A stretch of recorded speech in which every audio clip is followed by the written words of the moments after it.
Hi, I'm Cheryl Fleetwood. I'm an associate here at Supreme Lending. I would like to talk with you today about sacrifice. Truly, last year was a year of great sacrifice. I've had the honor and the privilege for 28 years to work with my ministry and marketplace mentor and brother in Christ, Patrick Flood.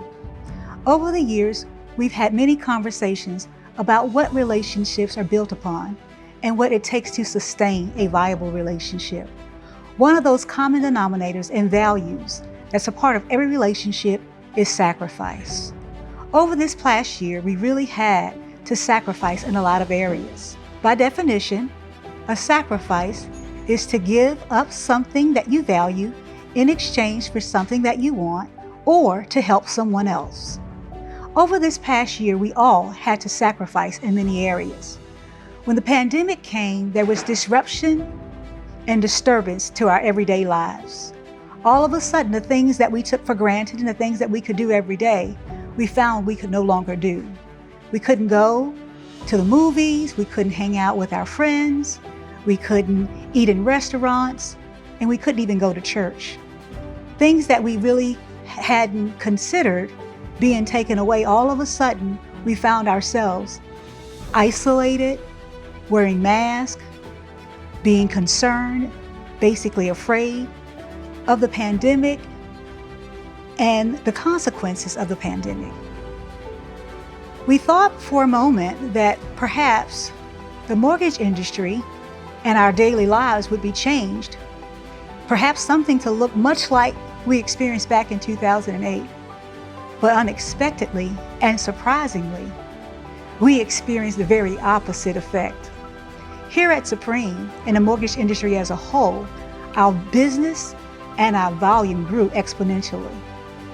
All of a sudden, we found that we were sacrificing our time with our families, working diligently, daily, early mornings, late nights, pretty much, quite honestly, 7 days a week for the last year.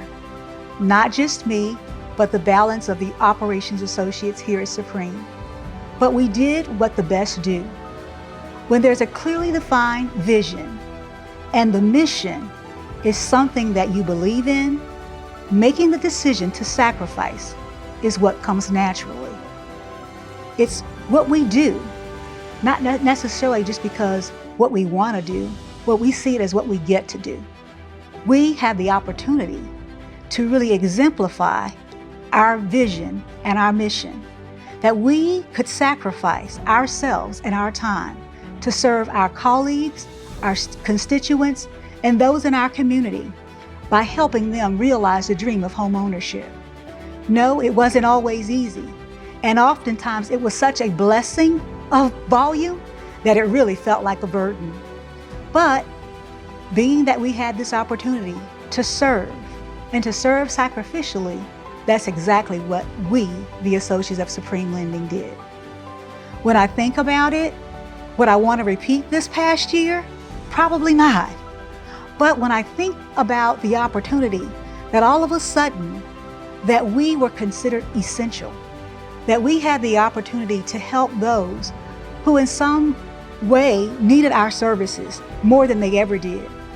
When we think about those who were frontline workers needing to come home and have a nice place to rest their heads at night, or think about those who, in light of having lost their jobs, needed to refinance their home, that we could be the answer and the solution to some of their problems. Even though it was an extension and a stretch for us, and one more thing an opportunity for us to pour out, that act of pouring out somehow gave us the opportunity to be filled up. And I really do believe that that's what sacrifice is all about. When you sacrifice and when you live sacrificially, you have the opportunity to be filled and fulfilled in a way that words just simply can't describe. When I consider all the things that have happened and when I consider this past year, I definitely see that we had the opportunity to exemplify what best looks like, that we had the opportunity to demonstrate and have the opportunity to really allow our vision to come alive in our lives and in the lives of those around us. Sure, we missed out on quite a few things, time with our families and perhaps not able to always be present in every situation. But I think the exchange was well worth it. When we consider now that things are turning around and that the vaccines are out and life is returning to what we perhaps consider to be normal, or we're finding a new normal, that I think that we're definitely better off than we've ever been. And I definitely believe that the best is yet to come.